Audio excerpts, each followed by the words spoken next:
अस्सलामुअलैकुम। देवता एक ऐसे इंसान की दास्तान जो सोच की उंगलियों से दूसरों के दिमाग टटोलता और लोगों को अपनी सोच के इशारों पर नचाता है। Next episode. पिताजी आप कहते हैं तो मैं राजी हूँ, मुझे बताओ आगे क्या करना होगा। चंडाल जोगिया ने कहा, तुम्हारे सामने जो अनिल शर्मा है उसे मुकाबला करो, वो तुम्हें हलाक करेगा। क्या वो ख्वामखा मुझसे लड़ेगा? लड़ाई शुरू करने का कोई ना कोई बहाना होना चाहिए। तुमने अपने साथियों की मदद से अनिल शर्मा को कत्ल किया था, तुम उसके कातिल बन चुके हो। इस बार भी इसे कहो, अगर वो तुम्हारी बहन से शादी नहीं करेगा तो तुम अभी उसे मार डालोगे। इस बहाने लड़ाई शुरू हो जाएगी। हंसराज जोगिया ने आला बीबी और फरमान को देखा, फिर कहा, हमारे पिताजी हमसे बातें कर रहे हैं। फरमान और आला बीबी अब तक खामोश थे। फरमान ने कहा, अपने बाप से कहो हमसे भी बात करे। उसकी बात खत्म होते ही उसे अपने अंदर पराई सोच की लहरें महसूस हुई। चंडाल जोगिया ने भर्राई हुई आवाज में कहा, जय महाकाली, मैं चंडाल जोगिया बोल रहा हूँ। इस वक्त तुम मेरी आवाज़ अपने कानों से सुन रहे हो। फरमान ने हंसते हुए कहा, आली ये चंडाल है बड़ा फ्रॉड। टेलीपैथी के जरिए दिमाग पर कब्जा जमाता है और अपने ज़ेर असर आने वालों को यह तासुर देता है कि वो किसी पुरस्कार इल्म के जरिए कानों में बोल रहा है। अब मैं उसे भगा रहा हूँ। फरमान ने सांस रोकी। चंडाल जोगिया ने अपने बेटे के अंदर पहुंचकर उसकी जुबान से कहा, मैंने ये नहीं सोचा था कि तुम योगा जानते होगे। मेरी एक गलती से तुमने समझ लिया कि यह जादू नहीं टेलीपैथी है। क्या ये लड़की भी योगा जानती है? आला बीबी ने कहा, हमारे दिमाग में आकर देख लो, योगा की ठोकर खा कर जाओगे।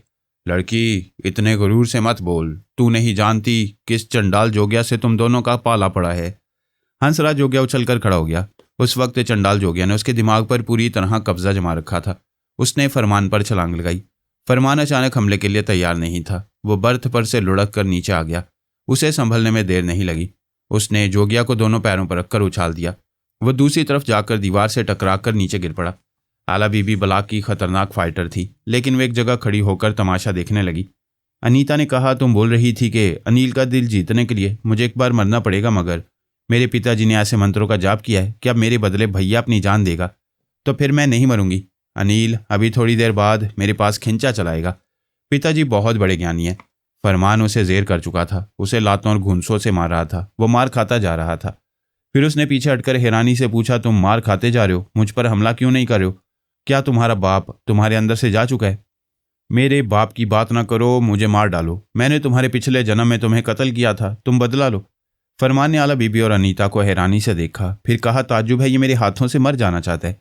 अनीता ने कहा, अनिल ताज्जुब ना करो, भैया ने तुम्हें कत्ल किया था, मेरे भाई को जान से मार डालो। आला बीबी ने मुस्कुराते हुए कहा, चंडाल जोगिया ने कोई ऐसा काला अमल किया है कि हंसराज जोगिया के मरते ही तुम अनीता की तरफ माइल हो जाओगे। चंडाल की टेलीपैथी काम नहीं आई। वह इस तरह काले जादू के जरिए तुम्हें अपनी बेटी के नाम करना चाहता है। फरमान ने पीछे हटकर कहा, फिर तो मैं इसे हाथ भी नहीं लगाऊंगा। जोगिया ने गुस्से से कहा, तुम मुझे कत्ल करोगे, तुम्हें कत्ल करना ही होगा, वरना मैं तुम्हारी कज़न को मार डालूंगा। फरमान ने आगे बढ़कर एक उल्टा हाथ उसके मुंह पर रसीद किया। तुम कुत्ते की तरह मार खाते रहोगे, लेकिन हम तुम्हें मरने नहीं देंगे। वो चीख कर बोला, मैं मरूंगा, अपनी बहन के लिए जान दे दूंगा। मुझे भी एक नई जिंदगी मिलेगी। मैं एक खूबसूरत राजकुमार के रूप में दूसरा जन्म लूंगा। तुम नहीं मारोगे तो क्या हुआ, मैं आत्महत्या करूंगा, मगर जरूर मरूंगा। वो फरमान को धक्का देकर कैबिन का दरवाज़ा खोलकर तेजी से बाहर गया। आला बीबी ने कहा, फरमान उसे रोको। वो दोनों भी दरवाज़ा खोलकर बाहर आए। वह दौड़ता हुआ जा रहा था। उन्होंने उसके पीछे दौड़ लगाई। उसे पुकारा, जोगिया रुक जाओ, हमारी बात सुनो, खुदकुशी ना करो।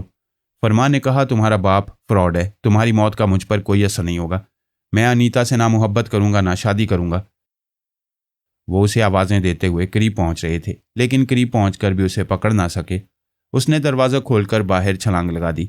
ट्रेन आंधी की रफ्तार से जा रही थी। बाहर उसकी मुख्तसिर सी चीख सुनाई दी। आहनी पुल के सतूनों से टकराकर उसके जिस्म के टुकड़े हो गए थे।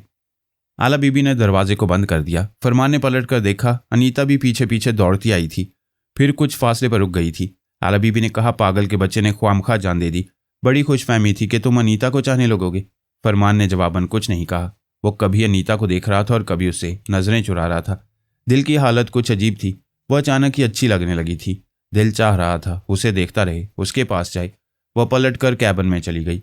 फरमान ने सर झुका लिया। आला बीबी ने पूछा, क्या बात है, अचानक बहुत ही संजीदा से लग रहे हो? कुछ नहीं, मैं ज़रा और तेज़ी से दौड़ता तो उसे पकड़ लेता, उसे मरने ना देता। वो उसका बाजू थामकर बोली, कैबिन में चलो। वो हराम मौत मरना चाहता था, मर गया, खस कम जहां पाक। अनीता कैबिन में आ गई थी। उसे अपने अंदर चंडाल जोगिया की आवाज़ सुनाई दी। वो कह रहा था, ये कैबिन छोड़ दो, आगे जिस स्टेशन पर भी ट्रेन रुके तुम उतर जाओ। पिताजी ये क्या कह रहे हो? मैं अनिल शर्मा को छोड़कर नहीं जाऊंगी। वो डांट कर बोला, मैं जो कह रहा हूँ वही करो, वो खुद ही तुम्हारे पीछे आएगा। वो अपना सामान समेटकर एक बैग में रखने लगी। आला बीबी और फरमान कैबिन में आए। उसने फरमान को देखा। फरमान चोर नज़रों से उसे देख रहा था। वो अपना बैग उठाकर बोली, तुम्हारे कारण मेरा भैया मर गया, मैं यहाँ नहीं रुकूंगी। वो दरवाज़ा खोलकर चली गई। फरमान का दिल कह रहा था कि आगे बढ़कर उसे रोक ले, मगर अंदर की हलचल को बर्दाश्त कर रहा था। आला बीबी से कहते हुए झिझक रहा था कि उसका दिल अनीता की तरफ माइल हो रहा है।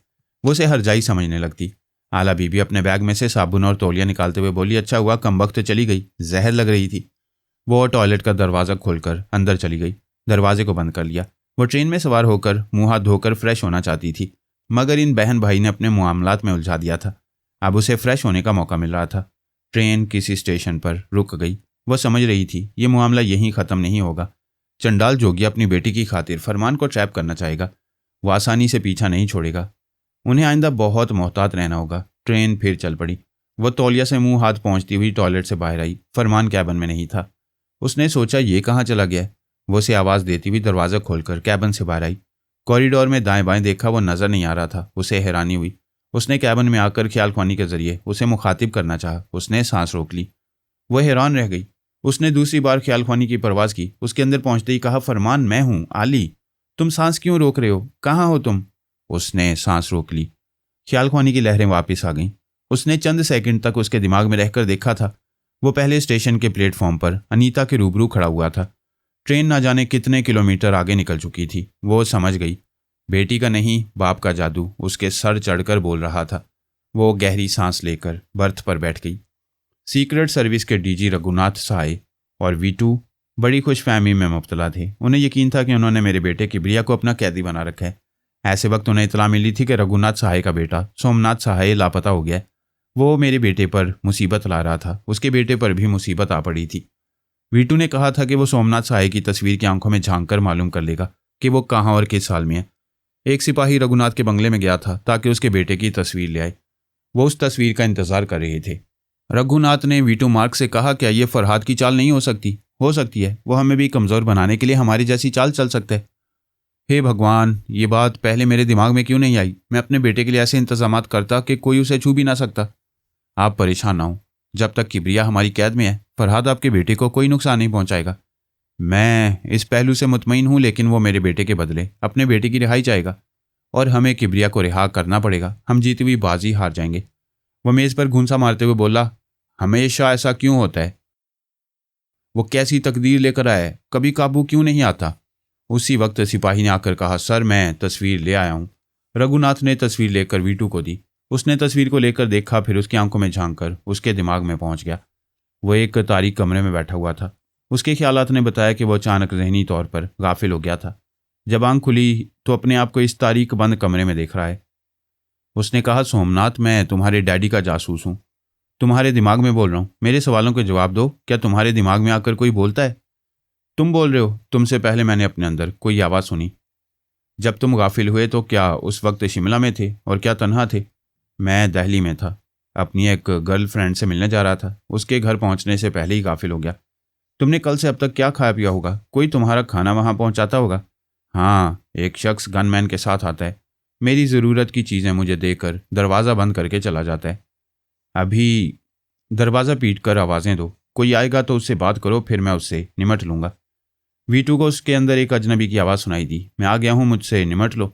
वो बोला, तुम्हारी आवाज़ जानी पहचानी नहीं है, तुम कौन हो, हमसे क्या चाहते हो?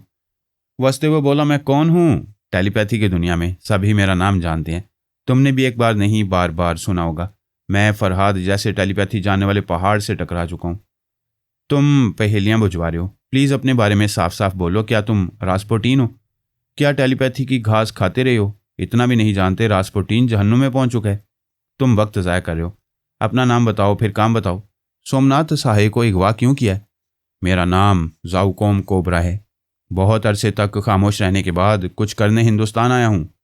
अच्छा, तो तुम कोबरा हो। इस मुल्क में क्यों आए हो? हमसे क्या हासिल करना चाहते हो? रघुनाथ सहाय टॉप सीक्रेट सर्विस का डायरेक्टर जनरल है। हुकूमत के और आर्मी के एक गहरे राज को जानता है, जो राज वीडियो, ऑडियो और तहरीर में नहीं लाए गए। वो ऐसे तमाम राज जानता है, मैं इससे बहुत कुछ हासिल करूंगा। तुम गलत समझ रहे हो। रघुनाथ ऐसा कोई राज नहीं जानता, वो सिर्फ रिकॉर्ड रूम के राज मालूम करते। वो तुम्हारा बॉस है, तुम उसकी हमायत में झूठ बोल रहे हो। मैं उसके दिमाग में जाकर सच मालूम करूंगा। वो अपने दिमाग में कभी किसी को नहीं आने देता। ये मुझे भी अपने ख्यालात पढ़ने की इजाज़त नहीं देता है। ये अपने बेटे की रिहाई के लिए पहले मुझे बाप बोलेगा, फिर मुझे अपने अंदर खुश आमदीद कहेगा। वीटू से होने वाली बातें रघुनाथ को बताता जा रहा था। उसने कहा, नहीं, मैं कोबरा को अपने अंदर नहीं आने दूंगा। उससे कहो मेरे बेटे के लिए कोई एक नहीं 10 मुतालबात मनवा ले, मैं मान लूंगा। मेरे मुतालबात 10 नहीं 1 है। वो बेटे की ज़िंदगी और सलामती के लिए अपने दिमाग के दरवाजे खोलेगा। मैं अभी एक मामले में मसरूफ़ हूँ, अभी 2 घंटे बाद आऊँगा। उसे कहो अपने बेटे की सलामती के लिए सोचता रहे। रघुनाथ सहाय के होश उड़ रहे थे। जवान बेटे की मौत दिखाई दे रही थी। वो किबरिया को भूलकर अपने बेटे के लिए परेशान हो रहा था। वो हर कीमत पर उसकी सलामती चाहता था, लेकिन कोबरा का मुतालबा नाकाबिले कबूल था। कोई उसके दिमाग में आए ये उसे मंजूर नहीं था, और इकलौते जवान बेटे की मौत भी बर्दाश्त नहीं कर सकता था। ऐसे वक्त उसकी बीवी वहां कर बोली, मेरा बेटा मिल गया। क्या नहीं मिला? कहाँ है वो? रघुनाथ ने परेशान होकर कहा, तुम यहाँ क्यों आई हो? ये ऑफिस है, घर नहीं है। मुझसे पूछ कर आना चाहिए था। चूल्हे में जाए ऑफिस, यहाँ सैकड़ों जासूसों को जमा कर रखा है, एक बेटे को ढूंढ नहीं पा रहे हो। उसका सुराग मिल गया है, वो एक दुश्मन की कैद में है। उससे लेन देन की बात हो रही है, तो फिर जल्दी दे दिलाकर मेरे बेटे को क्यों नहीं लाते? वो कितनी रकम मांग रहा है? वो रकम नहीं मांग रहा, मेरे दिमाग में आना चाहता है। वो ताज्जुब से बोली, इसका मतलब क्या हुआ? इतना बड़ा आदमी तुम्हारे दिमाग में कैसे आएगा? वो झुंझला कर बोला, तुम जाए लो, मैं टेलीपैथी की बात कर रहा हूँ। वो ख्याल ख्वानी के लिए मेरे दिमाग में आना चाहता है। अच्छा, अब समझी, वो टेलीपैथी जानता है, तुम्हारे अंदर की बातें मालूम करेगा कि तुम कितनी औरतों के साथ मुंह काला करते रहे हो। तुम मुझसे तो छुपा लेते हो, उससे नहीं छुपा सकोगे, इसीलिए उसे अपने दिमाग में आने नहीं देना चाहते। वो परेशान होकर बोला, कलावंती मेरी धर्मपत्नी, वो मेरे अंदर आकर मेरे देश के बहुत से अहम राज मालूम करना चाहता है। तो मैं क्या करूं? तुम देश भगत हो, मगर मैं एक मां हूं। अपने बेटे को देश पर कुर्बान नहीं होने दूंगी। क्या याद नहीं है, डॉक्टरों ने साफ कह दिया था कि आइंदा मैं मां नहीं बन सकूंगी। ये हमारा एक ही बेटा है, उसे अपने दिमाग में बुलाओ। ये इतना आसान नहीं है जितना तुम समझ रही हो। वो मेरे अंदर आते ही मुझे अपना गुलाम बना लेगा, मुझे अपना कुत्ता बना कर रखेगा। मेरे घर की, मेरे मुल्क की एक एक अहम बात मालूम करता रहेगा। हमारे हुक्मरानों को ब्लैकमेल करता रहेगा। मेरी बला से हुक्मरानों को ब्लैकमेल करता रहे। मेरे बेटे को वापस लाने की बात करो। उसने बेजारी से बीवी को देखा, फिर उसकी दुखती रग पर उंगली रखते हुए कहा, अरे भगवान, जब वो मेरे अंदर आएगा तो तुम्हारे अंदर भी आएगा। तुम्हारी वो तमाम बातें मालूम करेगा जिन्हें तुम मुझसे और दुनिया वालों से छुपाती हो। हाँ? वो घबरा कर बोली, नहीं, ये नहीं होना चाहिए। मैं उसे अपने अंदर नहीं आने दूंगी। तुम योगा नहीं जानती, उसे रोक नहीं सकोगी। रोकने का यही तरीका है कि वो मेरे दिमाग में ना आए। उस टेलीपैथी जानने वाले से कहो उसका कोई दूसरा मुतालबा पूरा करो और बेटे को जल्दी लाओ। यही तो मैं कर रहा हूँ। उससे यही कह रहा हूँ कि वो मुझसे 10 मुतालबात मनवा ले, मगर मेरे अंदर आने की बात ना करे। वो राजी नहीं होगा तो मेरे बच्चे को कैसे लाओगे? वो टेलीपैथी जानने वाला 2 घंटे बाद आएगा, मैं उसे राजी करने की कोशिश करूंगा। यही तो पूछ रही हूँ, वो राजी नहीं होगा तो क्या करोगे? बेटे को कैसे लाओगे? मैं क्या बताऊं कैसे लाऊंगा? सोच सोच कर उलझ रहा हूं, कुछ समझ में नहीं आ रहा। वो हाथ नचाकर बोली, समझने के लिए क्या रह गया है? तुम एक ही बात को समझना है कि हमारा बेटा अभी वापस आएगा, मैं यहाँ बैठी रहूंगी। वो 2 घंटे बाद आएगा, मेरे सामने उसे बेटे को यहाँ लाने की बात करो। मैं यहाँ से नहीं हिलूंगी। वो मुश्किल में पड़ गया, अपने दिमाग के दरवाजे खोलना नहीं चाहता था, लेकिन ज़बरदस्त शिकंजे में आ गया था। अपने एक ही बेटे की खातिर किसी टेलीपैथी जानने वाले के आगे झुकने के आसार दिखाई दे रहे थे। वो गुलाम बनने वाला था। ये मुश्किलात मैंने पैदा की थी, एक खामोश तमाशाई की तरह। एक बाप की तड़प और बेचैनी अपने बेटे के लिए देख रहा था। इंसान बहुत ही बेहिस और खुदगर्ज होता है। अक्सरियत ऐसे लोगों की है जो सिर्फ अपनी औलाद का दर्द समझती हैं। दूसरों की औलाद पर क़यामत भी गुजर जाए तो बेहिसी से तमाशा देखती हैं, बल्कि खुद उन पर क़यामत ढाते रहती हैं। मैंने उसके ही एक जासूस पर तनवीमी अमल करके उसके दिमाग में यह नक्श किया था कि वह रघुनाथ सहाय का बेटा सोमनाथ सहाय है। सोमनाथ की आवाज़ और लहजा भी उसके दिमाग में नक्श था। वीटू उसकी तस्वीर की आंखों में झांक कर पहले से ही सोमनाथ के अंदर पहुंचा, लेकिन उस सोमनाथ को किबरिया बनाया गया था। उसका लबो लहजा किबरिया का था। लिहाजा मैंने वीटू को ख्याल ख्वानी के जरिए सोमनाथ का लबो लहजा सुनाया तो वह डमी सोमनाथ के अंदर पहुंच गया। मैं ये जाहिर नहीं करना चाहता था कि मेरी तरफ से ये तमाशे हो रहे हैं, इसलिए मैं एक फर्जी जाऊकौम कोबरा को पेश कर रहा था। रघुनाथ को 2 घंटे तक सोचने समझने की मोहलत देकर उसे जहनी इंतशार में मुब्तला कर रहा था। वीटू ने डमी किबरिया पर तनमीमी अमल करके उसे सुला दिया था। वो किबरिया नींद से बेदार हो गया था। रघुनाथ और वीटू उस कमरे में आए। वो बिस्तर पर बैठा सोच रहा था। उन्हें देखकर बोला, मेरे पापा मेरे अंदर बोल रहे हैं, वो तुमसे बातें करना चाहती हैं। क्या वो मेरे अंदर रहकर बातें करेंगे या तुम पापा के दिमाग में जाना चाहोगे? रघुनाथ ने कहा, हम एक फ़ोन नंबर बता रहे हैं, उस फ़ोन पर हमारी बातें होंगी। उसने फ़ोन नंबर बताया। मैंने एक मोबाइल फ़ोन पर वह नंबर पंच किए। उस खुफिया बंगले के तय खाने में फ़ोन की घंटी बजने लगी। रघुनाथ ने उस फ़ोन का एक बटन दबाकर हेलो कहा, फिर दूसरे बटन को दबाकर उसके वाइड स्पीकर को ऑन किया ताकि वीटू भी हमारी बातें सुनता रहे। मैंने कहा, हेलो, मैं फरहाद अली तैमूर बोल रहा हूँ, तुम लोग चाहते क्या हो? रघुनाथ ने कहा, हम अमन अमान और शांति चाहते हैं, तुम हमारे देश से चले जाओ। ठीक है, चला जाऊंगा, मगर तन्हा नहीं, अपने बेटे को साथ ले जाऊंगा। तुम्हारा बेटा अमन अमान की जमानत बनकर हमारे पास रहेगा, उसे रिहाई मिलेगी तो तुम कभी यहाँ से नहीं जाओगे। तुमने ये कैसे समझ लिया कि मैं अपने लख्त जिगर को यहाँ छोड़कर चला जाऊंगा? क्या दिन के वक्त भी पीते हो? मैं कभी कोई नशा नहीं करता। तुम अपने बेटे को जिंदा सलामत रखना चाहते हो तो अगली किसी भी फ्लाइट से चले जाओ। मुझसे कोई समझौता करो, किबरिया की रिहाई के बदले बड़े से बड़े मुतालबात मनवा लो। हमारा सिर्फ एक ही मुतालबा है, तुम अपने टेलीपैथी जाने वालों के साथ चले जाओ। रघुनाथ, जिद ना करो, तुम पर भी कोई मुसीबत आ सकती है। मैं मुसीबत के वक्त तुम्हारे काम आ सकता हूँ। वह इनकार कर रहा था। वीटू ने मेरी मर्जी के मुताबिक कहा, इनकार ना करो। फिर उसने रघु के कान में कहा, यह बहुत ज़बरदस्त है, जाऊ काउं कोबरा से तुम्हारे बेटे को छीन कर ला सकता है। रघुनाथ सोच में पड़ गया। फिर वीटू के कान में बोला, फरहाद को बताना होगा कि मेरा बेटा कोबरा की कैद में है। इस तरह फरहाद को मेरी एक कमजोरी मालूम हो जाएगी। हो सकता है वो मेरे बेटे को कोबरा से छीनकर अपना कैदी बना ले। फरहाद उसे कैदी बनाकर अपने बेटे के बदले उसे रिहा करेगा। वो कोबरा की तरह तुम्हारे अंदर आने की जिद नहीं करेगा। बेशक, इस फिक्र और परेशानी से निजात मिल जाएगी। कोबरा मुझे अपना गुलाम नहीं बना सकेगा। उसने फ़ोन पर कहा, हेलो मिस्टर फरहाद, तुम मेरे काम आकर अपने बेटे को हासिल कर सकते हो। मैं बेटे की रिहाई के लिए तुम्हारे एक नहीं 10 काम आऊँगा। बोलो, क्या काम है? क्या तुम जाऊकॉम कोबरा को गिरफ्तार करके मेरे हवाले कर सकते हो? मैंने पूछा, क्या कोबरा तुम्हें किसी मामले में परेशान कर रहा है? कोबरा से मेरी ज़ाती दुश्मनी है। तुम इस सिलसिले में कोई सवाल ना करो, मेरे सवाल का जवाब दो। मिस्टर, तुम अकल से पैदल हो। जब मैं कोबरा को गिरफ्तार करूंगा तो फिर उसके अंदर घुसकर बहुत कुछ मालूम कर लूंगा। डॉक्टर से बीमारी नहीं छुपती, इसलिए मुझसे कुछ ना छुपाओ। मुझे तुम्हारे हालात मालूम होंगे तो उनकी रोशनी में सही कदम उठाऊंगा। रघुनाथ ने सवालिया नज़रों से वीटू को देखा। वो बोला, ये दुरुस्त है, फरहाद तुमसे ना सही कोबरा से मालूम कर लेगा। वो फ़ोन पर बोला, मैं तुम्हें बताना तो नहीं चाहता था, मगर बहुत मजबूर हो गया हूँ। मेरा बेटा कोबरा की कैद में है। मैंने एक ज़ोरदार कहका लगाया, फिर कहा, अच्छा तो ये बात है, तुमने मुझे फंसाया और कोबरा ने तुम्हें फंसा रखा है। यही बात है, हम दोनों के हालात एक जैसे हैं। दोनों के बेटे कैदी बने हुए हैं। मुझे मालूम करने में देर नहीं लगेगी कि तुम्हारे बेटे को कहाँ छुपा कर रखा गया है, क्योंकि मैं कोबरा का ठिकाना जानता हूँ। फिर तो तुम अभी उसे ट्रैप कर सकते हो। तुम जितनी जल्दी मेरे बेटे को यहाँ पहुँचाओगे उतनी ही जल्दी किबरिया तुम्हें मिलेगा। मैं कोबरा को ट्रैप कर सकता हूँ, लेकिन जल्दी में काम बिगड़ सकता है। मैं आधे घंटे बाद फ़ोन करूँगा। मैंने राब्ता ख़त्म कर दिया। मोबाइल फ़ोन का बजर सुनाई दिया। रघुनाथ की बीवी उस खुफिया बंगले के ड्राइंग रूम में बैठी हुई थी। वो नहीं जानती थी कि इस बंगले में कोई तय खाना भी है। वो फ़ोन पर बोली, तुम मुझे यहाँ बिठाकर कहाँ चले गए हो? वो नागवारी से बोला, मैं कहीं क्रिकेट खेलने नहीं गया हूँ, तुम्हारे बेटे की रिहाई के लिए भागदौड़ में लगा हूँ। तुमने कहा था वो 2 घंटे बाद तुमसे बातें करने वाला है। ये 2 घंटे कब पूरे होंगे? थोड़ी देर में उससे राब्ता हो जाएगा। तुम आराम से बैठो, मैं 1 घंटे के अंदर तुम्हारे पास आने वाला हूँ। वो फ़ोन बंद करके गहरी सांस लेते हुए बोला, जिन शौहरों ने तय खाने नहीं बनाए हैं, पता नहीं वो अपनी बीवियों से कैसे छुपते होंगे। वो मुझे ढूंढ तो नहीं सकेगी, मगर फ़ोन के जरिए परेशान करती रहेगी। ये फ़ोन ईजाद ना हुआ होता तो अच्छा होता। वीटू ने कहा, मैं अभी तुम्हारे बेटे के दिमाग में गया था। कोबरा बहुत गुस्से में है, कह रहा था कि हमने फरहाद को उसके पीछे लगा दिया।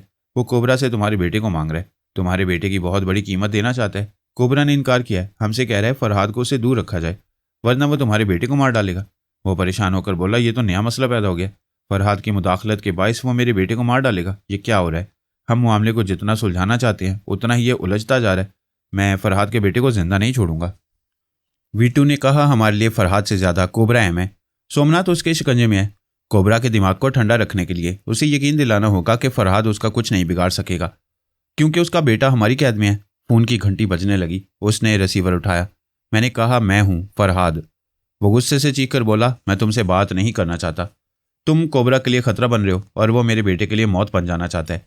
ये मत भूलो कि मैं किसी वक्त भी तुम्हारे बेटे के लिए मौत बन सकता हूँ। मैंने कहा, गुस्सा ना दिखाओ, तुम्हारे बेटे को कुछ नहीं होगा। मैं कोबरा की कैद से उसे निकाल लाऊंगा। बकवास मत करो। तुम मेरे बेटे को उसे छीनना चाहोगे तो वो उसे मार डालेगा। तुम ऐसा कुछ नहीं करोगे।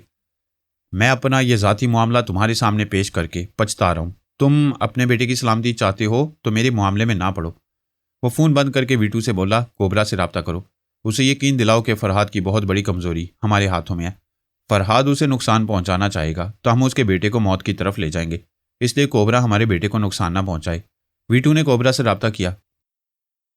दूसरे लफ्ज़ों में मुझे ही मुखातिब किया। मैंने कहा, हाँ मैं कोबरा बोल रहा हूँ। वो बोला, मैं यकीन दिलाता हूँ कि फरहाद तुम्हें कोई नुकसान नहीं पहुंचा सकेगा। फरहाद आसमान से गिरने वाली बिजली है, उस बिजली को मुझ पर गिरने से कैसे रोक सकोगे? वो बोला, उसकी एक बहुत बड़ी कमजोरी, उसका बेटा किबरिया हमारे शिकंजे में है, इस वक्त हमारा कैदी है। मैंने हैरानी से पूछा, क्या कह रहे हो? किबरिया तुम्हारी कैद में है? मैं कैसे यकीन करूं? फरहाद से जाकर पूछो, वो इनकार करेगा तो मैं उसके कैदी बेटे से तुम्हारी बात कराऊंगा। अच्छी बात है, अभी मालूम करता हूं, तुम 10 मिनट के बाद मुझसे रब्ता करो। मैंने रब्ता ख़त्म कर दिया। वो रघुनाथ से बोला, 10 मिनट बाद उससे बातें होंगी, वह फरहाद के बेटे में ज़रूर दिलचस्पी लेगा, उसे कमज़ोर बनाने के लिए हमसे किबरिया का मुतालबा करेगा। मुझे बताओ, क्या किबरिया के बदले सोमनाथ को हासिल किया जाए? बेशक, हमारी शर्त होगी कि वो मेरे दिमाग में आने का मुतालबा ना करे, तब उसे किबरिया मिलेगा।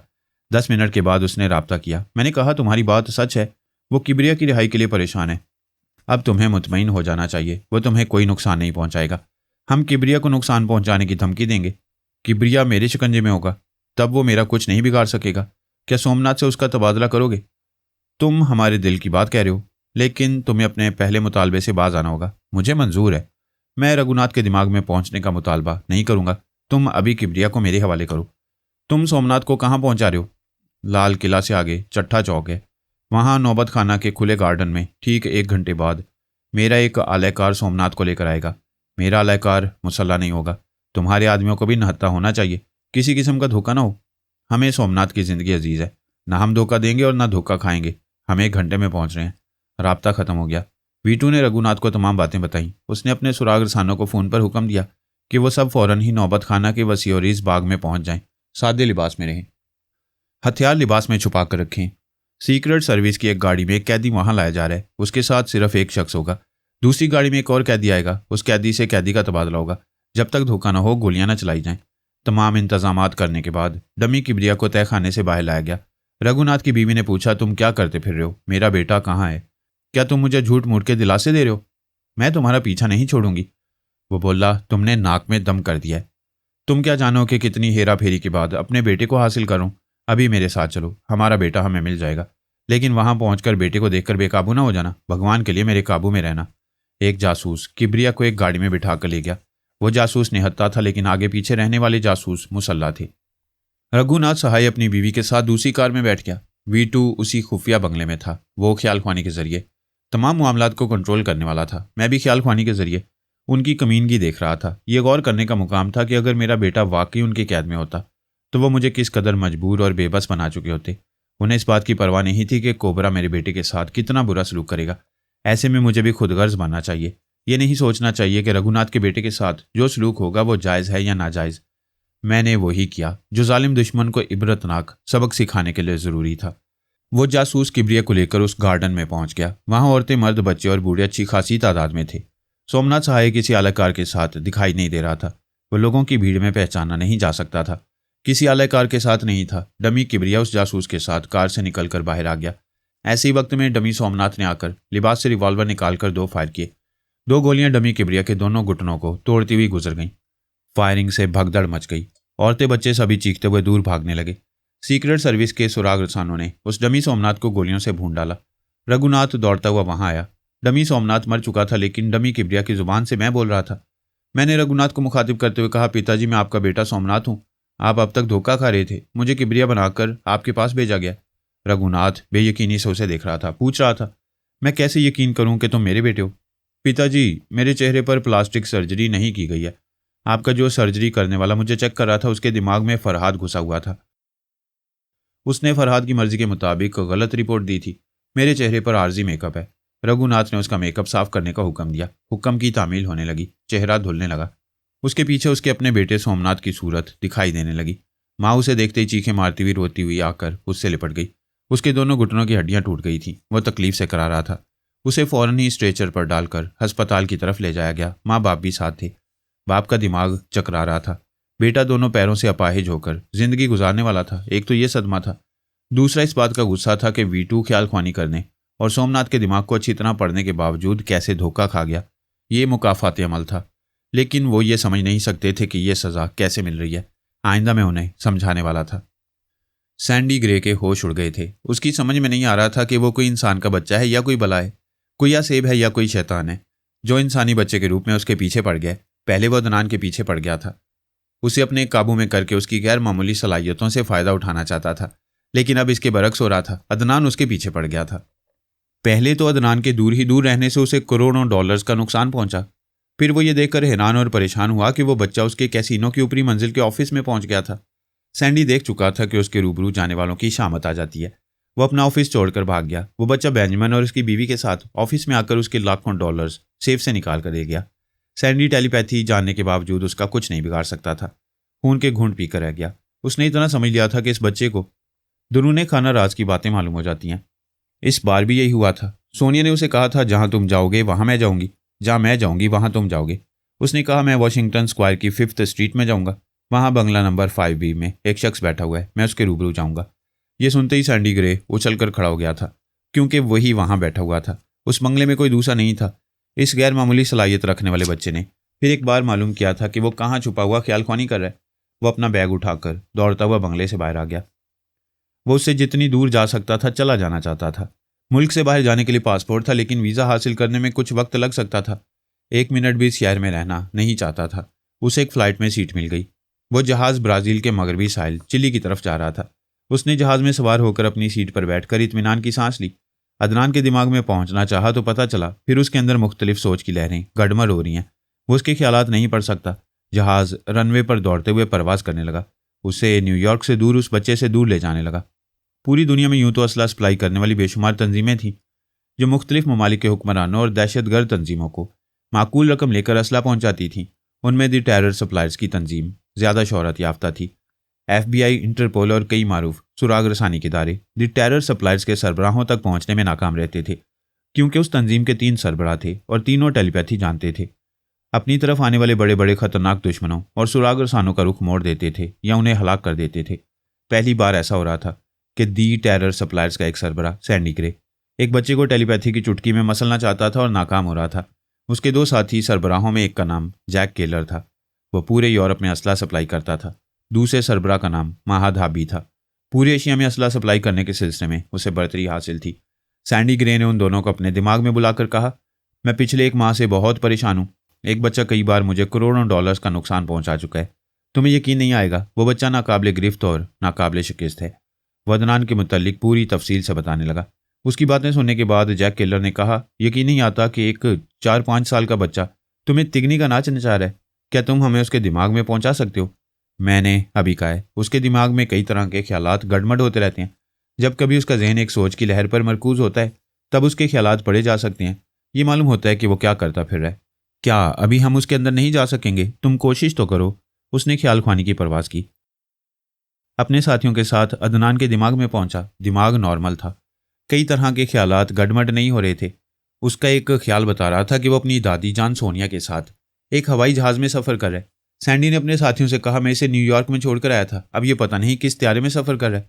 महाधाबी ने कहा, ये खिड़की के बाहर बादलों को देख रहा है, परियों के बारे में सोच रहा है।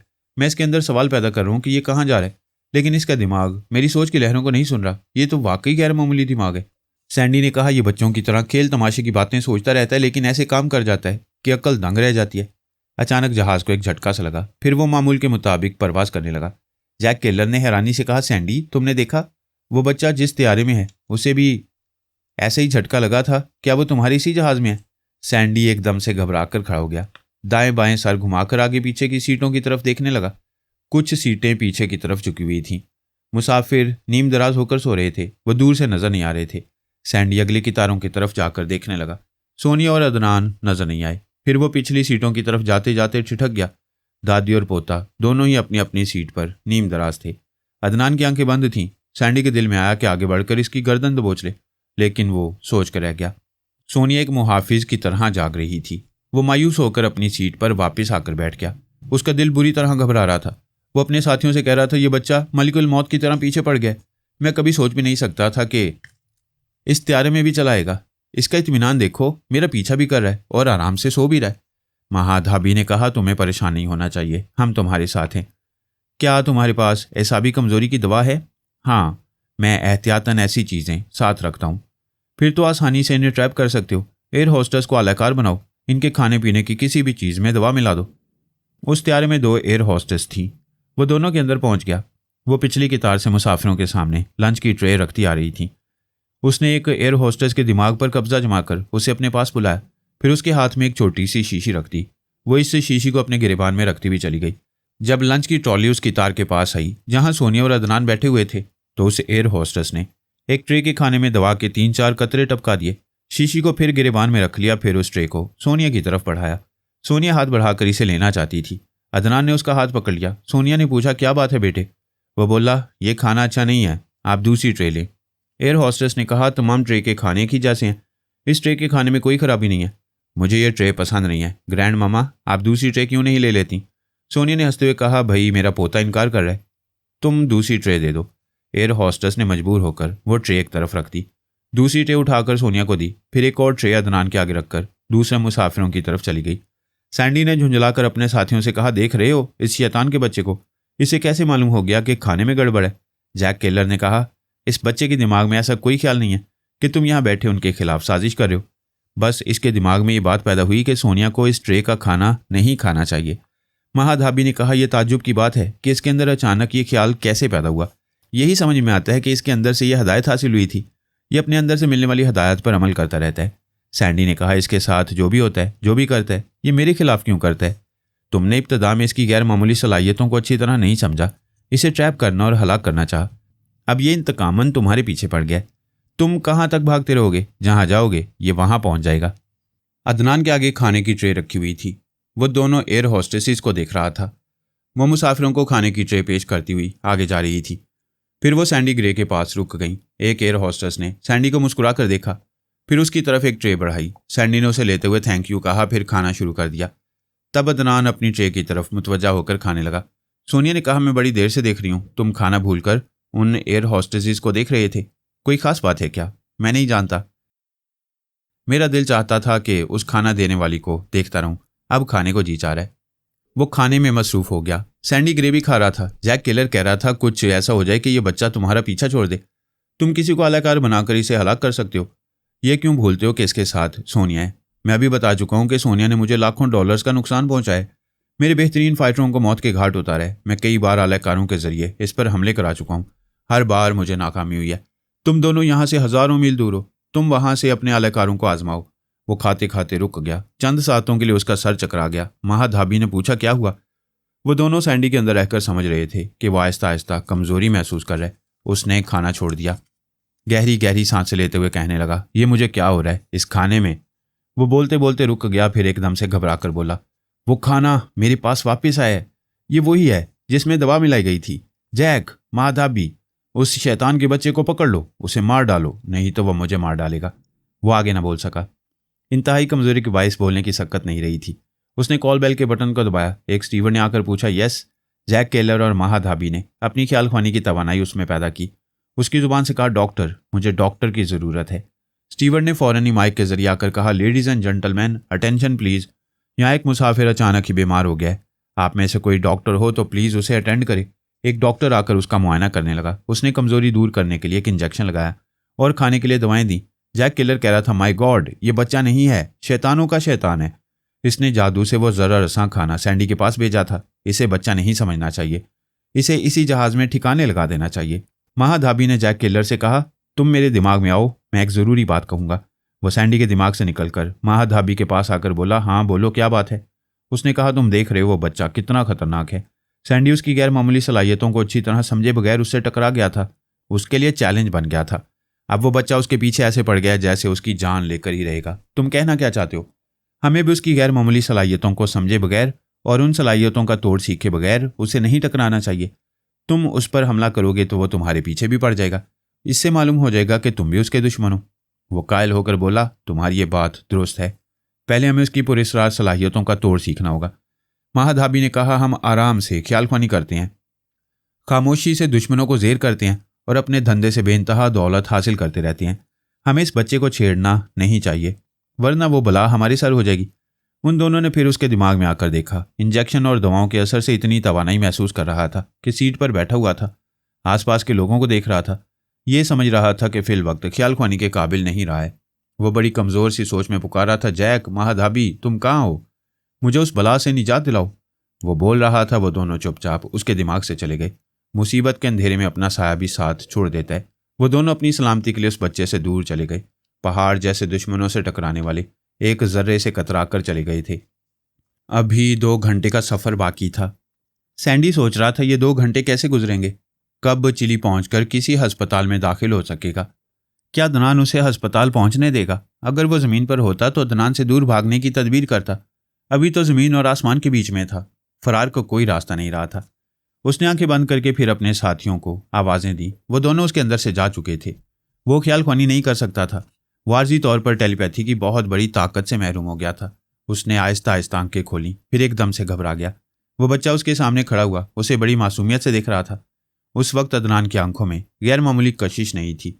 वह एक आम बच्चे की तरह था। फिर भी सैंडी गिरे खौफ से लरज रहा था। जिससे दूर भागता रहा था वो मौत उसकी शारक के करीब पहुंच गई थी। सोनिया ने अदनान के पास आकर पूछा, तुम यहाँ क्यों खड़े हो? चलो अपनी सीट पर। वो उसका हाथ पकड़कर अपनी सीट पर आई। उसे उसकी सीट पर बिठाते हुए कहा, तुम्हारी कोई हरकत समझ में नहीं आती, लेकिन हर हरकत के पीछे कोई भेद छुपा होता है। मुझे बताओ, वहां खड़े होकर उस शख्स को क्यों देख रहे थे? वो कौन है? वही है। वही कौन? वो एक उंगली से अपने सर की तरफ इशारा करते हुए बोला, यहां बोलता रहता है। सोनिया चौंक कर सीधी होकर बैठ गई। फिर बोली, क्या वही टेलीपैथी जाने वाला है जो न्यूयॉर्क में तुम्हारे अंदर बोल रहा था? अदनान ने इस बात में सर हिलाया। वो बोली, तुम यहाँ बैठे रहो, सीट छोड़कर ना जाना। उसने बड़ी सादतमंदी से हाँ कहा। वह अपनी जगह से उठकर सैंडी के पास आई, उस पर एक नज़र डाली, फिर उसके साथ बैठते हुए मुसाफिर से बोली, पिछली एक सीट पर मेरा पोता बैठा हुआ है, क्या आप थोड़ी देर के लिए वहाँ जाकर बैठना पसंद करेंगे? सिर्फ 1 घंटे के लिए। उठते हुए बोला, आप जितनी देर चाहें यहाँ बैठ सकती हैं।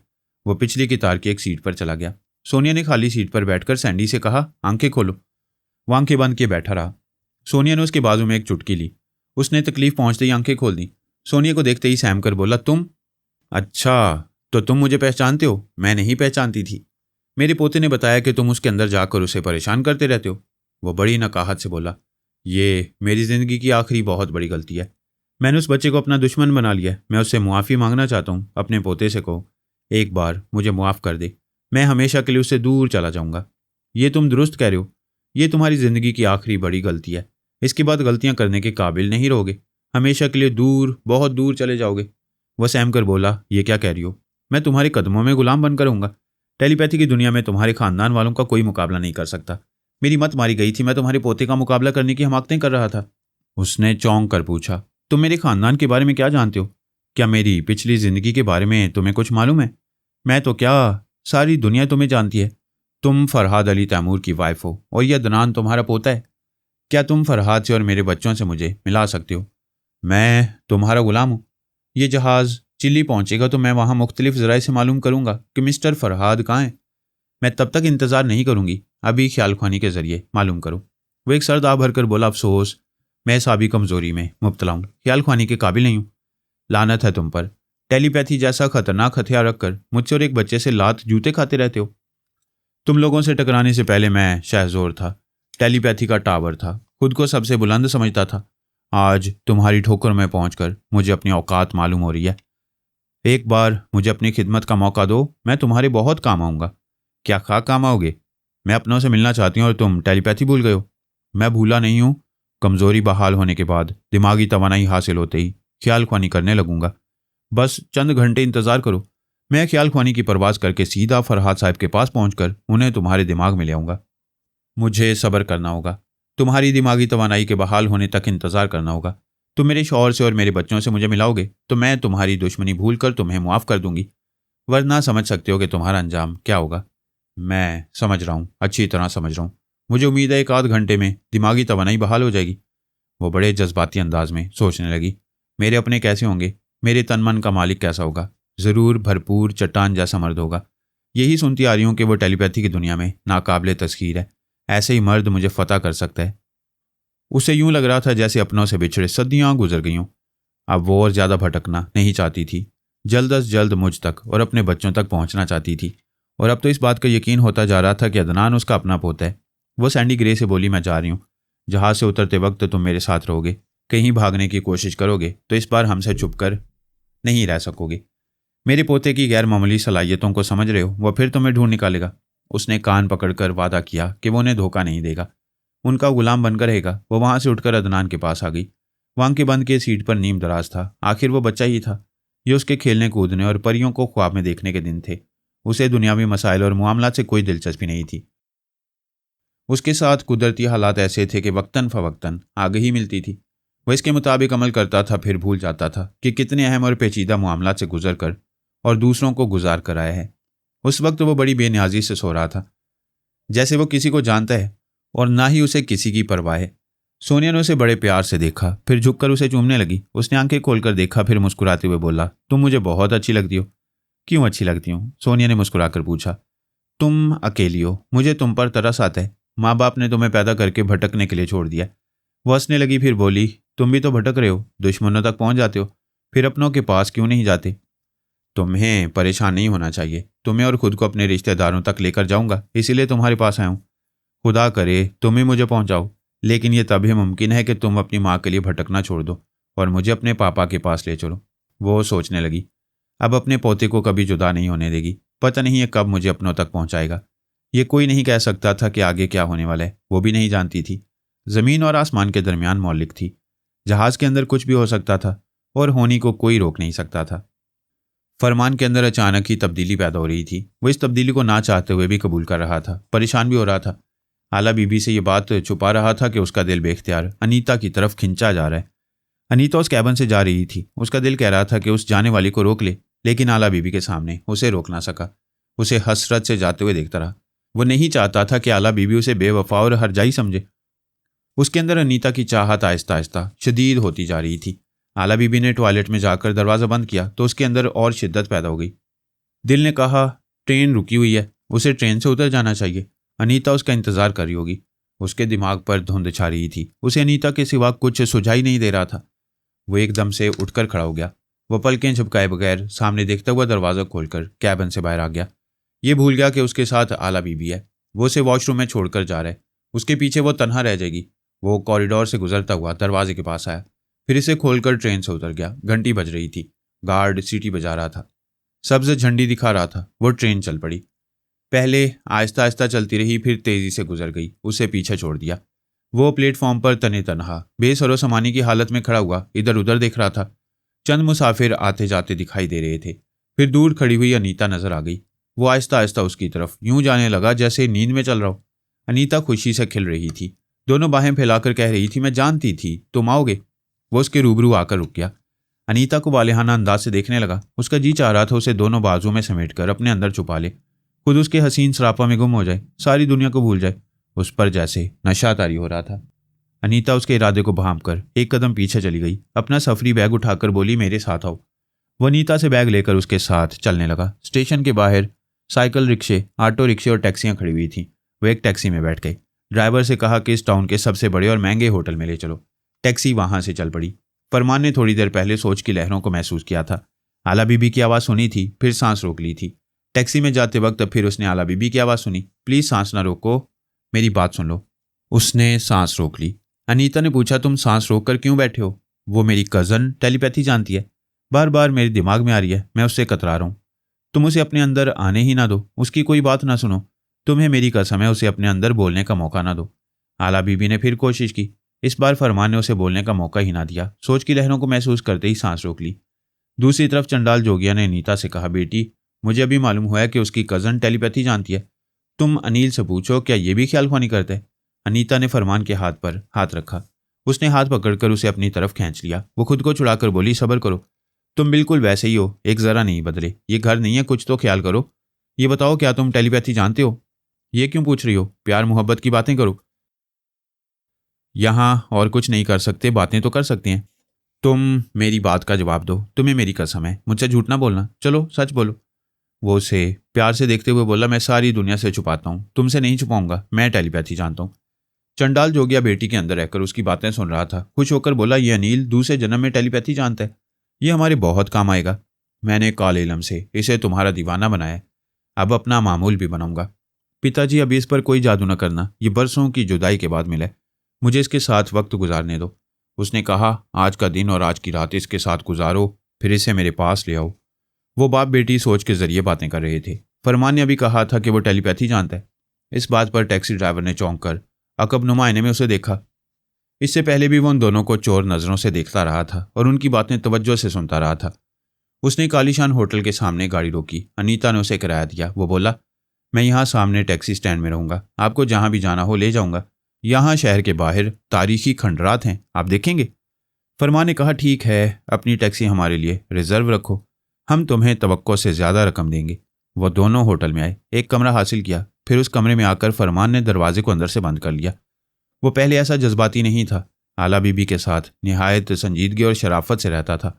चंडाल जोगिया के तिलिस्मी हथकंडों ने उसे अनीता का दीवाना बना दिया। ये जानते हुए भी कि उसका नाम फरमान है, वो खुद को अपनी अनीता का अनिल शर्मा कहने लगा। अनीता ने सोच के जरिए पूछा, पिताजी क्या तुम मेरे अंदर मौजूद हो? वो बोला, हाँ, मैं तुम्हारी रक्षा के लिए हूँ। अभी तुम जाओ, कुछ तो समझा करो। अनिल ने दरवाज़ा बंद किया। अच्छा, वो बात यह है कि मैंने तुम्हारे भाई हंसराज जोगिया की आत्मा को एक दूसरे जिस्म में पहुंचा दिया। अब मुझे उसकी तरफ भी ध्यान देना चाहिए। मैं 2 घंटे बाद आऊँगा, ये बहुत ज़रूरी है। अनिल के बारे में बहुत कुछ मालूम करना है। उसने कहा कि वो उसके दिमाग से जा रहा है, लेकिन नहीं गया। उसके अंदर ये बेचैनी पैदा हो गई थी कि फरमान टेलीपैथी जानता है। वो उसे अपना मामूल और महकूम बनाकर अपनी कुव्वत में इजाफा कर सकता था। वो खुद टेलीपैथी जानता था, फिर कई तरह के पुरस्कार अलूम भी जानता था। हिंदुस्तान के जनूबी इलाकों में बहुत बड़ा शक्तिमान कहलाता था। फरमान को अपना गुलाम बनाकर वो और ज़्यादा खतरनाक शक्तिमान कहलाने लगता। उसके अंदर ये बेचैनी थी कि फरमान के बारे में जल्द से जल्द मालूमात हासिल कर ले। वो कौन है, कहाँ से आया है, उसने टेलीपैथी का इल्म कैसे सीखा है और उसकी कमज़ोरियाँ क्या क्या हैं, और क्या वाकई उसने दूसरा जन्म लिया है। ये अंदेशा भी था कि फरमान कहीं हाथ से ना निकल जाए। उसकी कज़न आली उसे ज़रूर तलाश करके उसके जादुई असर से अपने कज़न को निजात दिलाने की कोशिशें करेगी। वो आला बीबी के बारे में भी बहुत कुछ मालूम करना चाहता था। अनीता समझ रही थी वो जा चुका है। वह फरमान की गर्दन में बाहें डालकर बोली, ट्रेन में तो मेरी बात नहीं मान रहे थे, अब कैसे दीवाने हो रहो? ये बताओ, मेरे अंदर कैसी कशिश पा रहे हो? तुम बहुत हसीन हो। हिंदुस्तानी लड़कियां साड़ी में बहुत अच्छी लगती हैं। तुम्हारी साड़ी पहनने का अंदाज ऐसा है कि तुम्हारे बदन का एक एक उतार चढ़ाव निगाहों को पुकारता है। लेकिन बंद कमरे में ये साड़ी दीवार बन गई है, ये दीवार गिरा दो। वो दीवार गिराने लगा। चंडाल जोगिया ने अनीता की जुबान से पूछा, क्या वो आली सचमुच तुम्हारी कज़न है? अनीता अपनी जुबान से यह सवाल करते ही चौंक गई। सोचने लगी, मैं ऐसे जज्बाती लम्हात में ये बेतुकी बात क्यों पूछ रही हूँ? मुझे सिर्फ अपनी और अनिल की बातें करनी चाहिए। हाय, ये मेरे साथ क्या हो रहा है और मैं क्या बोल रही हूँ? फरमान ने उसके सवाल का जवाब दिया। उससे कोई रिश्तेदारी नहीं थी, वो मेरी दोस्त थी। चंडाल जोगिया ने फिर उसकी जुबान से पूछा, उसने टेलीपैथी कहाँ से सीखी है? फरमान ने कहा, टेलीपैथी तो उसकी घुट्टी में पड़ी है। वो टेलीपैथी जानने वाले एक नाकाबिले तस्खीर फरहाद अली तैमूर की बेटी है। इस बात ने चंडाल जोगिया को चौंका दिया। उधर अनीता झुंझलाकर बोली, मैं क्यों तुम्हारी कज़न की बात कर रही हूँ? मुझे तो तुम्हारे प्यार में डूब जाना चाहिए। अब मैं ऐसी कोई बात नहीं करूंगी, अगर करूं तो तुम मेरा मुंह बंद कर दो। चंडाल जोगिया ये सुनकर परेशान हो गया था कि आला बीबी मेरी बेटी है। वो पहले ही अपने एक पुरस्कार इल्म से ये मालूम कर चुका था कि मैं जजीरा कल्याणी में रहकर किस तरह पूजा की दादी माँ के तिलिस्म को खाक में मिला चुका हूँ। पूजा की दादी माँ बहुत ही खतरनाक जादूगरनी समझी जाती थी। उसकी उम्र 110 बरस थी। उसने बड़े ही खतरनाक मंत्रों का जाप करके दोबारा जवानी हासिल की थी। 16 बरस की छोकरी बन गई थी। ऐसे मंत्रों का जाप करने वाले अक्सर मर जाते हैं, मगर वो बच गई। हिंदुस्तान के तमाम जादूगरों ने यह तस्लीम किया था कि वो बहुत खतरनाक है। उस खतरनाक औरत को मेरी बेटी आला बीबी ने मौत के घाट उतार दिया था। चंडाल जोगिया को मालूम था कि फरहाद की बेटी ने एक और जादूगर की मदद से पूजा की दादी माँ को ठिकाने लगाया था। जोगिया ने यह तय किया था कि मुझसे और मेरी बेटी से दूर रहेगा। कभी इत्तफाकन सामना होगा तो चुपचाप कतरा जाएगा। वो सोच भी नहीं सकता था कि अनिल शर्मा फरमान के साथ मेरी बेटी होगी और इस तरह हमसे टकराव हो जाएगा। अब वो सोच रहा था कि आला बीबी के खिलाफ कोई पुरस्कार अमल नहीं करेगा। ये मालूम हो चुका था कि फरमान से उसकी रिश्तेदारी नहीं है, सिर्फ दोस्ती है। क्या दोस्ती अहम है? कि आला बीबी के लिए फरमान बहुत ज़रूरी है? क्या वो फरमान को गैर ज़रूरी समझकर उससे दस्तबरदार हो सकती है? अगर ऐसा हुआ तो फिर मुझसे और मेरी बेटी से टकराए बगैर वो फरमान को अपना गुलाम बना सकेगा। अब वो फरमान से यही मालूम करना चाहता था। उसके लिए वो फिर बेटी के दिमाग में आ गया। उधर जज्बात की मूंज़ोर लहरें साहली चट्टानों से टकरा रही थी, आ रही थी, जा रही थी, तड़प रही थी, मचल रही थी। ऐसे वक्त उसने अनीता की जुबान से पूछा, क्या तुम्हारी कज़न किसी तरह तुम्हारा पीछा छोड़ सकती है? अनीता ये सवाल करते ही झुंझला कर बोली, लानत है तुम्हारी कज़न पर, मैं ऐसे वक्त इसकी बात क्यों कर रही हूँ? फरमान ने कहा, मैं समझ गया, तुम ना चाहते हुए भी बेख्तियार मेरी कज़न की बात कर रही हो। क्या तुम्हारे दिमाग में कोई आता है? तुम योगा जानती हो, सोच की लहरों को महसूस कर लेती हो। क्या तुम कुछ महसूस कर रही हो? वो चौंक कर बिस्तर पर बैठ गई।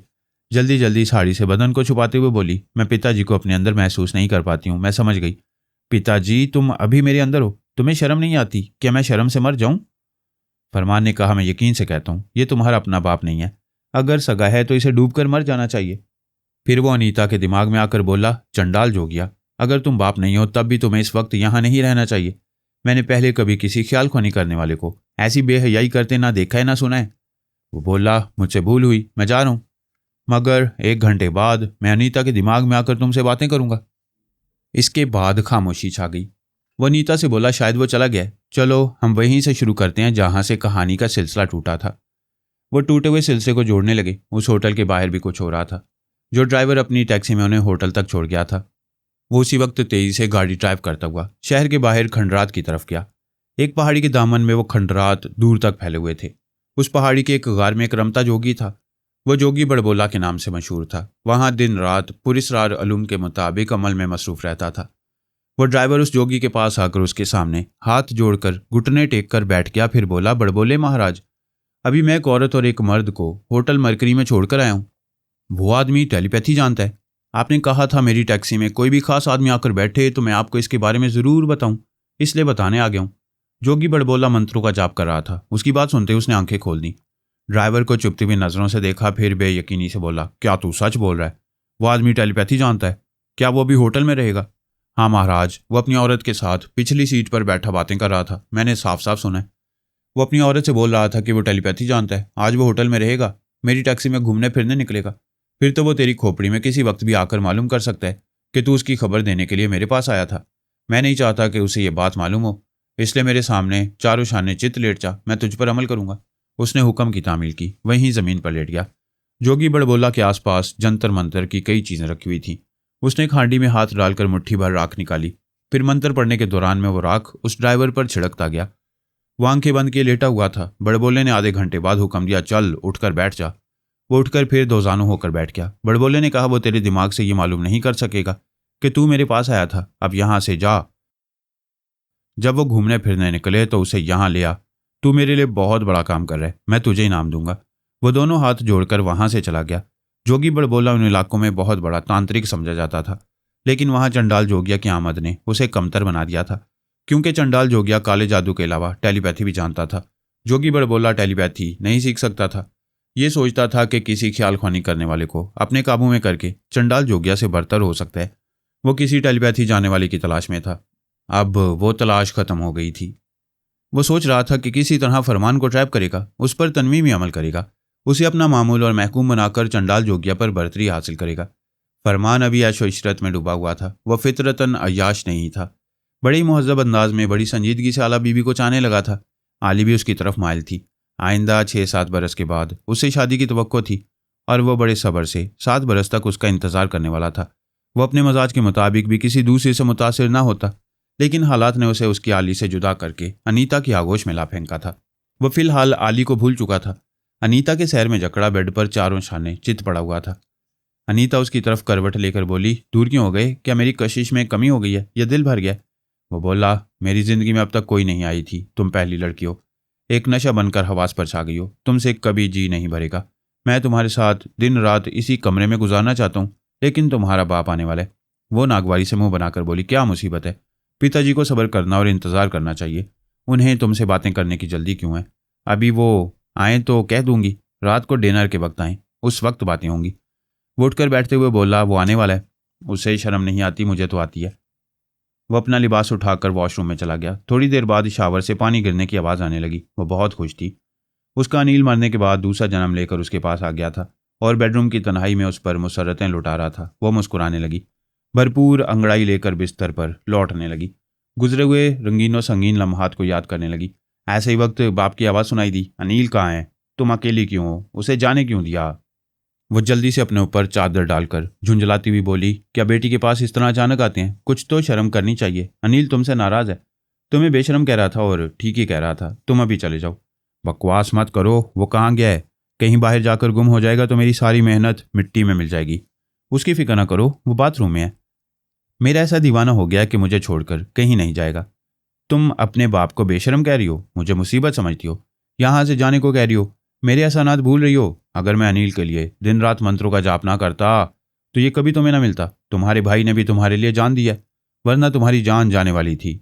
मरने के बाद भी ना जाने कितने बरसों के बाद जन्म लेने वाली थी, तब तक अनिल तुम्हें ना मिलता। क्या भैया सचमुच मर चुका है? हाँ, ट्रेन से बाहर कूदने के बाद उसका जिस्म मर चुका है। मैंने उसकी आत्मा को दूसरे जिस्म में पहुंचा दिया। पिताजी, मैं मानती हूँ तुमने मेरी खुशियाँ लौटाने के लिए बड़ी मेहनत की है, मगर मेरी एक बात मान लें, अभी चले जाएं। रात को 9 बजे डिनर के वक्त आ जाएं।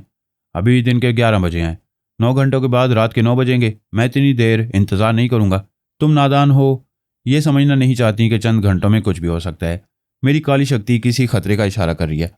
वो परेशान होकर बोली, कोई गड़बड़ होने वाली है? मेरा नील तो मुझसे नहीं बिछड़ेगा ना? अगर वो बिछड़ेगा तो उसे कैसे रोक सकूंगा? तुम तो मुझे यहाँ से जाने को कह रही हो। नहीं, तुम नहीं जाओगे, हमारे पास रहोगे, मेरे अनिल की रक्षा करोगे। फरमान गुस्से से फारिग होकर कमरे में आया। वो बोली, पिताजी कह रहे हैं तुम्हें कोई खतरा पेश आ सकता है। आज हम होटल से बाहर नहीं जाएंगे, कल सुबह तक इसी कमरे में रहेंगे और पिताजी भी हमारे साथ यहाँ रहेंगे। वो नागवारी से बोला, अपने दूसरे मैके वालों को भी बुला लो, मैं दूसरे कमरे में चला जाऊंगा। तुम तो नाराज हो गए। पिताजी तुम्हारी रक्षा करना चाहते हैं, इसमें हमारी भलाई है। मैं मर्द हूं, अपनी और तुम्हारी हिफाजत कर सकता हूं। ये कैसी ही शर्मनाक बात है कि तुम्हारा बाप ख्याल ख्वानी के जरिए हमारी तन्हाई में मौजूद रहेगा। तुम्हारे चंडाल बाप के पास अकल नाम की कोई चीज है या नहीं? उसे जाने को कहो। चंडाल जोगिया ने बेटी की जुबान से कहा, तुम मेरी तौहीन कर रहे हो। अगर मेरी बेटी तुम्हारी दीवानी ना होती तो मैं अभी काले मंत्रों से तुम्हें जलाकर भस्म कर देता। मैं बहुत ज़रूरी बातें करना चाहता हूँ, क्या तुम मुझे अपने दिमाग में आने दोगे? सॉरी, तुम एक बात समझा दूं कि मुझे अहमक ना समझना। मुझसे दूर की दोस्ती रखो। मैं इसलिए दोस्ती रखूंगा कि तुम अनीता के बाप हो। मुझसे कोई ज़रूरी बात करनी है तो अनीता के अंदर रहकर इसी तरह बोलते रहो। एक ज़रूरी बात ये पूछना चाहता हूँ, क्या फरहाद अली तैमूर और उसकी बेटी आली से कोई रिश्ता रखोगे? मेरी उन लोगों से कोई रिश्तेदारी नहीं थी, आली से सिर्फ दोस्ती रही थी। आली तुम्हें हमसे छीन लेने की कोशिश करेगी। क्या तुम अनीता को छोड़कर चले जाओगे? मैं कोई खिलौना नहीं हूं कि मुझे छीन लिया जाए। अनीता मेरी मोहब्बत है, मैं आखिरी सांस तक इसे नहीं छोड़ूंगा। अनीता खुश होकर उसे देखने लगी। चंडाल जोगिया ने उसकी जुबान से कहा, उसका बाप बहुत ही खतरनाक है। उसकी ख्याल ख्वानी के आगे सभी टेलीपैथी जाने वालों के कदम उखड़ जाते हैं। वो तुम्हें अपना गुलाम बना लेगा। फरहाद और उसके टेलीपैथी जाने वाले किसी को जबरन अपना गुलाम नहीं बनाते हैं। जो उनसे दुश्मनी करता है उसके खिलाफ सख्त कार्रवाइयाँ करते हैं। मैं आली की दोस्ती से इनकार करूंगा और अनीता के साथ खुश रहूंगा तो वो मेरी तरफ कभी नहीं आएंगे। पिताजी, अपना सिक्का खोटा नहीं है। मेरा अनिल किसी हाल में मेरा साथ नहीं छोड़ेगा। फरमान ने कहा, तुम ख्वामखा अंदेशों में मुब्तला हो और कितने सवाल करोगे? कोई सवाल नहीं करूंगा। तुम्हें समझाऊंगा, इसी कमरे में रहो, बाहर ना जाओ। बंद कमरे में भी शामत आ जाती है। मेरा बाहर जाना ज़रूरी है। ये मेरा एक ही लिबास रह गया है। मेरी ज़रूरत की और भी बहुत सी चीज़ें हैं। मुझे ख़रीदारी के लिए बाजार जाना होगा। अनीता ने कहा, मैं अभी स्नान करके आती हूँ, फिर हम चलेंगे। पिताजी, आप जाएं, फिर किसी वक्त आ जाएं। वो बाथरूम में चली गई। चंडाल जोगिया दिमागी तौर पर अपनी जगह हाजिर होकर सोचने लगा, बेटी और दामाद को कभी कभी आज़ाद छोड़ना ही होगा। ये मुझे बेशरम कहने लगे हैं। मेरी मोहब्बत को नहीं समझते कि मैं उनकी सलामती के लिए और उनकी निगरानी के लिए आता रहता हूँ। उसके पास एक छोटा सा डिब्बा रखा हुआ था, उसके अंदर एक पानसा था। उसने डिब्बे को अच्छी तरह हिलाकर अपने सामने पानसा फेंका, ऊपर 3 का अदद आया। वो परेशान होकर बुड़बुड़ाने लगा, अनिल के नाम से जब भी पानसा फेंकता हूँ 3 का अदद आता है। 3 तगाड़ा, काम बिगाड़ा, कुछ गड़बड़ होने वाली है। मुझे इसकी रक्षा के लिए चुपचाप अनीता के दिमाग में रहना होगा। कमबख्त, मेरी बेटी के साथ कैसी कैसी हरकतें करता रहता है। मुझे वहाँ नहीं रहना चाहिए, मगर क्या करूँ, मजबूरी है।